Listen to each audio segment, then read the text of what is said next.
অসমত প্ৰচণ্ড গৰম পৰিছে। তাপমাত্ৰা 40 ডিগ্ৰী চেলচিয়াছে অতিক্ৰম কৰিছে। এনে অৱস্থাত আমি দেখিবলৈ পাওঁ যে খাটিখোৱা অসমৰ চাহ শ্ৰমিকসকলে পুৱা 8 বজাৰ পৰা সন্ধিয়া 4 বজালৈকে তেওঁলোকে প্ৰচণ্ড গৰমক নেওচি কাম কৰিব লগা হৈছে। আমি দেখিবলৈ পাইছোঁ যে প্ৰচণ্ড গৰমে চাহ শ্ৰমিকৰ স্বাস্থ্যৰ অৱনতি ঘটাইছে। সেয়েহে আমি সদৌ অসম আদিবাসী ছাত্ৰ সন্থাই অসমৰ শ্ৰম মন্ত্ৰী ৰামেশ্বৰ তেলী ডাঙৰীয়াক দাবী জনাওঁ যে তেওঁলোকৰ যি কামৰ সময়সীমা সেই কামৰ সময়সীমা সলনি কৰিবলৈ কাৰণে অনুৰোধ জনাইছোঁ। অসমত প্ৰচণ্ড গৰম পৰিছে। তাপমাত্ৰা 40 ডিগ্ৰী চেলচিয়াছে অতিক্ৰম কৰিছে।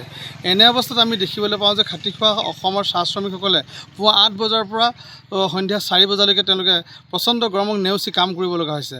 আমি দেখিবলৈ পাইছোঁ যে প্ৰচণ্ড গৰমে চাহ শ্ৰমিকৰ স্বাস্থ্যৰ অৱনতি ঘটাইছে। সেয়েহে আমি সদৌ অসম আদিবাসী ছাত্ৰ সন্থাই অসমৰ শ্ৰম মন্ত্ৰী ৰামেশ্বৰ তেলী ডাঙৰীয়াক দাবী জনাওঁ যে তেওঁলোকৰ যি কামৰ সময়সীমা সেই কামৰ সময়সীমা সলনি কৰিবলৈ কাৰণে অনুৰোধ জনাইছোঁ।